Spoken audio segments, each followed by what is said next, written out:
Suscríbete ahora y activa la campana para descubrir las historias más ocultas y estremecedoras de nuestra historia colonial. Solo aquí conocerás cómo los secretos familiares pueden convertirse en sentencias de muerte y cómo la verdad, cuando finalmente sale a la luz, puede destruir imperios construidos sobre mentiras. El 15 de octubre de 1705, en la ciudad de Popayán, capital de la gobernación del mismo nombre, en el virreinato de la Nueva Granada, un diario escrito con letra temblorosa selló para siempre el destino de una de las familias más poderosas del sur andino colombiano. Los Pacheco, durante 4 generaciones señores de vastos territorios auríferos y dueños de miles de almas esclavizadas, vieron cómo las confesiones plasmadas en páginas manchadas de sangre y lágrimas transformaron su linaje de poderosa dinastía colonial en ejemplo aterrador de cómo la justicia divina puede manifestarse a través de los instrumentos más inesperados.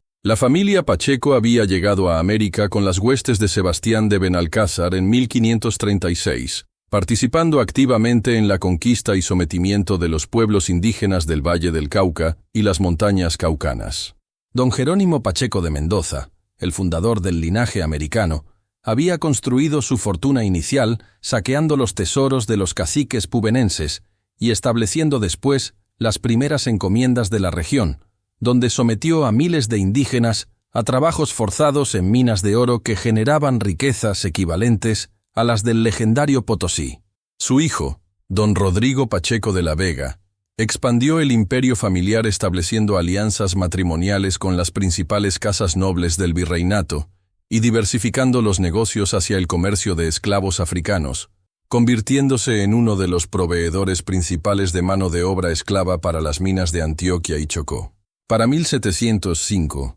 la cabeza de la familia era don Esteban Pacheco de Salazar, hombre de 65 años que había heredado no solo las riquezas acumuladas durante siglo y medio, sino también los métodos brutales que habían hecho posible esa acumulación. Su poder se extendía desde las minas de barbacoas hasta las haciendas del valle geográfico del río Cauca, controlando directamente las vidas de más de 3.000 esclavos africanos e indígenas encomendados, además de ejercer influencia política que llegaba hasta la Real Audiencia de Santa Fe y los círculos cortesanos de Madrid. La residencia familiar en Popayán era una fortaleza de piedra volcánica que ocupaba toda una manzana del centro de la ciudad, con jardines interiores, capilla privada, biblioteca, archivo genealógico y calabozos subterráneos donde se castigaba a esclavos rebeldes con métodos que superaban en crueldad las descripciones más terribles de los archivos inquisitoriales.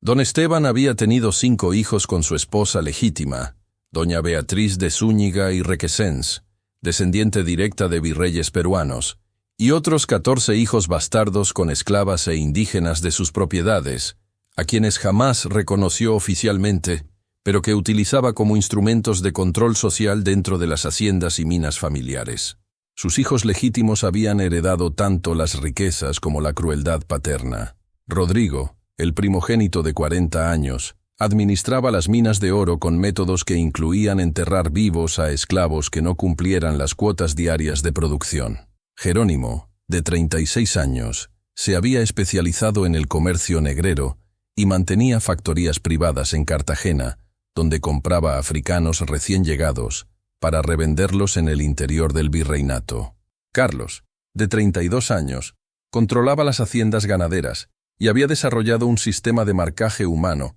que identificaba permanentemente a los esclavos fugitivos con hierros candentes aplicados en rostros y manos. Los 2 hijos menores, Fernando de 28 años y Diego de 24, se encargaban de los negocios urbanos en Popayán y habían establecido una red de usura que mantenía endeudadas a familias enteras de artesanos y pequeños comerciantes. La prosperidad de los Pacheco se había construido sistemáticamente sobre el sufrimiento de miles de seres humanos durante generaciones, pero también sobre secretos familiares tan oscuros que su revelación podría haber destruido no solo su fortuna, sino también la estabilidad del orden colonial en toda la región. Estos secretos, cuidadosamente guardados durante décadas, comenzaron a filtrarse cuando don Esteban, afectado por una enfermedad degenerativa que los médicos de Popayán no lograban diagnosticar, empezó a experimentar episodios de delirio donde confesaba públicamente crímenes que había mantenido ocultos durante toda su vida adulta. Los primeros síntomas aparecieron en agosto de 1705, durante la celebración de las fiestas patronales de Popayán, cuando don Esteban interrumpió la misa mayor gritando nombres de esclavos muertos y pidiendo perdón por asesinatos que, según sus palabras, había cometido personalmente durante expediciones punitivas a palenques de esclavos fugitivos. La familia atribuyó inicialmente estos episodios a fiebres tropicales, pero cuando los delirios se intensificaron y se volvieron más específicos, comenzaron a revelar información que comprometía no solo a don Esteban, sino a toda la estructura de poder sobre la cual se sustentaba el dominio pacheco en la región surandina del virreinato. Durante septiembre de 1705, los episodios delirantes se multiplicaron, y don Esteban comenzó a confesar públicamente, ante esclavos domésticos, funcionarios coloniales y visitantes ocasionales, detalles precisos sobre asesinatos masivos de indígenas durante las primeras décadas de la colonización, violaciones sistemáticas de mujeres esclavas menores de edad, robos de oro de iglesias que habían sido atribuidos a piratas ingleses, y sobornos a funcionarios de la Real Audiencia que habían permitido evadir investigaciones sobre las condiciones de trabajo en las minas familiares. Estas confesiones involuntarias crearon una situación política extremadamente delicada, porque confirmaban rumores que habían circulado durante años entre la población esclava e indígena, proporcionándoles argumentos legales que podrían utilizarse para exigir investigaciones oficiales. Fue entonces cuando doña Beatriz, desesperada por controlar los daños que las confesiones de su esposo estaban causando a la reputación familiar, tomó la decisión que sellaría definitivamente el destino de los Pacheco. Ordenó secretamente a su hijo mayor, Rodrigo, que encerrara a don Esteban en los calabozos privados de la residencia familiar y que registrara por escrito todas sus confesiones delirantes, con la intención de utilizarlas posteriormente para demostrar ante las autoridades coloniales que su esposo había perdido completamente la razón y que por tanto sus declaraciones carecían de validez legal. Lo que doña Beatriz no anticipó fue que el diario de confesiones se convertiría en el documento más incriminatorio de la historia colonial payanesa y que su contenido sellaría el destino no solo de don Esteban, sino de toda su descendencia. Durante 3 semanas consecutivas, entre el 20 de septiembre y el 12 de octubre de 1705, Rodrigo Pacheco registró meticulosamente en un diario de tapas de cuero cada palabra pronunciada por su padre durante los episodios delirantes que se repetían diariamente entre las 2 y las 5 de la madrugada. El documento, escrito con una caligrafía cada vez más temblorosa que reflejaba el horror creciente del escribano ante las revelaciones paternas,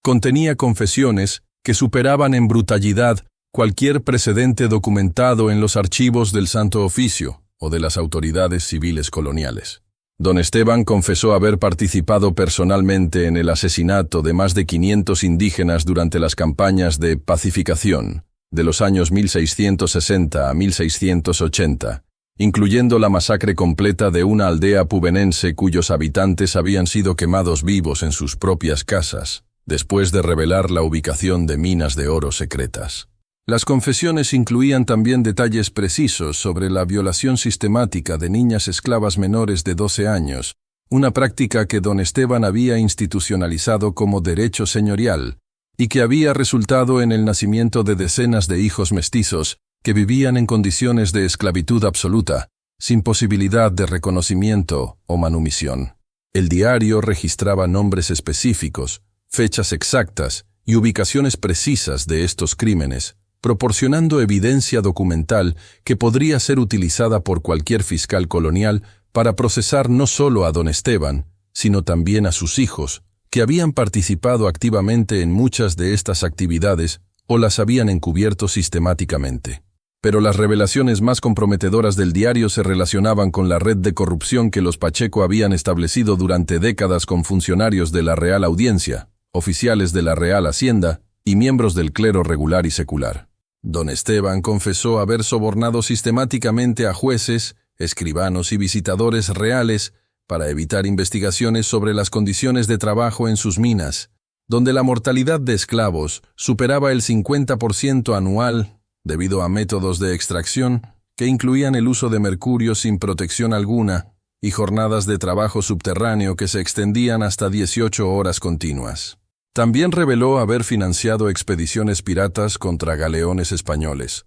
obteniendo licencias falsas de corso que le permitían atacar el comercio oficial, mientras mantenía su fachada de súbdito leal de la corona. El diario documentaba además el sistema de exterminio gradual que los Pacheco habían aplicado contra comunidades indígenas que se resistían a entregar sus territorios o que reclamaban el cumplimiento de ordenanzas reales que protegían teóricamente sus derechos. Estas operaciones de limpieza étnica se ejecutaban utilizando enfermedades introducidas deliberadamente, envenenamiento de fuentes de agua, incendios provocados durante épocas secas y asesinatos selectivos de líderes comunitarios que después se atribuían a conflictos intertribales o accidentes naturales. Don Esteban confesó que durante su administración habían desaparecido completamente 6 aldeas indígenas que sumaban más de 2.000 habitantes, cuyos territorios fueron posteriormente incorporados a las haciendas familiares mediante títulos falsificados. Rodrigo Pacheco, mientras transcribía estas confesiones que lo convertían en cómplice legal de todos los crímenes paternos, comenzó a experimentar una transformación psicológica que lo llevó de la lealtad familiar inicial hacia una obsesión autodestructiva con la verdad y la justicia. Las revelaciones diarias de su padre le mostraron la verdadera naturaleza del poder que había heredado y ejercido durante años, sin cuestionar nunca sus fundamentos morales o legales. Al mismo tiempo, el contenido específico de las confesiones le reveló que él mismo era producto de una violación. Su madre, doña Beatriz, había sido forzada por don Esteban cuando era una niña de 14 años, entregada en matrimonio por su familia, para saldar deudas de juego contraídas por su padre con los Pacheco. Esta revelación personal catalizó en Rodrigo una crisis de identidad que lo llevó a tomar decisiones cada vez más erráticas y autodestructivas. En lugar de ocultar o destruir el diario como había ordenado su madre, comenzó a añadir comentarios personales que documentaban sus propios crímenes y los de sus hermanos, convirtiendo el documento en una confesión colectiva que incriminaba a toda la familia. También empezó a experimentar episodios de culpa que lo llevaron a tratar mejor a los esclavos bajo su supervisión directa, una actitud que fue interpretada por otros miembros de la familia como síntoma de la misma enfermedad mental que afectaba a su padre. La situación se complicó definitivamente el 12 de octubre de 1705, cuando don Esteban tuvo su episodio delirante más intenso y detallado, durante el cual reveló la ubicación exacta de 14 cementerios clandestinos donde habían sido enterradas las víctimas de las masacres familiares durante los últimos 40 años. Estas confesiones fueron escuchadas no solo por Rodrigo, sino también por 3 esclavos domésticos que trabajaban en la limpieza de los calabozos. Catalina, una mujer de 40 años, cuya hija había desaparecido misteriosamente 5 años antes. Tomás, un hombre de 50 años que había sido capataz de confianza durante décadas. Y Esperanza, una joven de 20 años que servía como enfermera del patriarca enfermo. Los 3 esclavos comprendieron inmediatamente que las confesiones proporcionaban evidencia legal que podría ser utilizada para procesar a toda la familia Pacheco ante las autoridades coloniales. Durante los días siguientes, estos 3 esclavos establecieron contacto secreto con líderes de comunidades indígenas supervivientes, esclavos de otras haciendas que mantenían redes clandestinas de comunicación, e incluso con algunos funcionarios coloniales menores que habían sido marginados del sistema de corrupción Pacheco y que buscaban oportunidades para vengarse de décadas de humillaciones. La información contenida en el diario, combinada con testimonios directos de las víctimas supervivientes de los crímenes confesados por don Esteban, comenzó a construir un expediente legal que podría destruir completamente el poder de los Pacheco en la región. El punto de no retorno llegó el 15 de octubre de 1705, cuando Rodrigo Pacheco, completamente enloquecido por las revelaciones de las últimas semanas, decidió hacer públicas las confesiones de su padre, llevando personalmente el diario a las oficinas del corregidor de Popayán. Su intención inicial era demostrar que don Esteban había perdido la razón y necesitaba ser declarado legalmente incapaz. Pero el contenido específico del documento era tan incriminatorio que el corregidor no tuvo alternativa legal, sino abrir una investigación formal que inevitablemente conduciría al procesamiento de toda la familia. La investigación se desarrolló con una rapidez inusual para los estándares de la justicia colonial, porque las confesiones del diario proporcionaban evidencia documental precisa que podía ser verificada fácilmente mediante excavaciones en los cementerios clandestinos, testimonios de supervivientes y revisión de archivos oficiales que habían sido manipulados durante décadas. En cuestión de semanas, las autoridades coloniales confirmaron la autenticidad de las principales acusaciones contenidas en las confesiones de Don Esteban y procedieron al arresto de todos los miembros varones de la familia Pacheco, incluidos los hijos bastardos que habían participado activamente en la administración de las propiedades familiares. El proceso legal que siguió estableció precedentes importantes para la justicia colonial en el virreinato de la Nueva Granada, porque por primera vez en la historia regional, una familia de la élite criolla fue procesada y condenada, utilizando exclusivamente evidencia proporcionada por sus propias víctimas esclavizadas e indígenas. Los testimonios de Catalina, Tomás y Esperanza, respaldados por las confesiones escritas del propio Don Esteban, demostraron ante los tribunales que el sistema de encomiendas y esclavitud en la región había degenerado en genocidio sistemático que violaba incluso las regulaciones más permisivas de la legislación indiana. Las sentencias se dictaron el 6 de febrero de 1706, después de un proceso que había movilizado a toda la sociedad payanesa y que había atraído la atención de autoridades virreinales en Santa Fe e incluso de la corte en Madrid. Don Esteban Pacheco fue condenado a muerte por múltiples cargos de asesinato, pero murió en prisión antes de que pudiera ejecutarse la sentencia, aparentemente víctima de la misma enfermedad degenerativa que había causado sus confesiones delirantes. Sus 5 hijos legítimos fueron condenados a muerte, confiscación total de bienes y prohibición perpetua para sus descendientes de ejercer cargos públicos o eclesiásticos en territorio americano. Doña Beatriz fue condenada a reclusión perpetua en un convento de clausura, despojada de todos sus bienes y títulos nobiliarios. Las ejecuciones se llevaron a cabo en la Plaza Mayor de Popayán el 15 de marzo de 1706, ante una multitud que incluía esclavos liberados automáticamente por la confiscación de las propiedades Pacheco, indígenas supervivientes de las masacres confesadas en el diario y representantes de todas las capas sociales de la ciudad que habían vivido durante décadas bajo el terror impuesto por esta familia. La muerte de los 5 hermanos Pacheco marcó el final definitivo de uno de los linajes más poderosos del sur andino colombiano y estableció un precedente legal que sería recordado durante décadas como demostración de que incluso las familias más poderosas podían ser sometidas a la justicia cuando sus crímenes superaban los límites tolerables del sistema colonial. Las propiedades confiscadas fueron redistribuidas parcialmente entre las víctimas supervivientes, estableciendo un precedente importante para futuras reclamaciones de tierras por parte de comunidades indígenas, y parcialmente vendidas para financiar obras públicas en Popayán y otras ciudades de la gobernación. Los más de 3.000 esclavos de los Pacheco recibieron libertad automática, convirtiéndose en el grupo de libertos más numeroso de la historia colonial payanesa y estableciendo comunidades que mantuvieron durante generaciones la memoria de los crímenes confesados en el diario y de la justicia que finalmente se había logrado. El diario original de las confesiones se conservó en los archivos de la Real Audiencia como evidencia legal, pero copias clandestinas circularon durante décadas entre comunidades de esclavos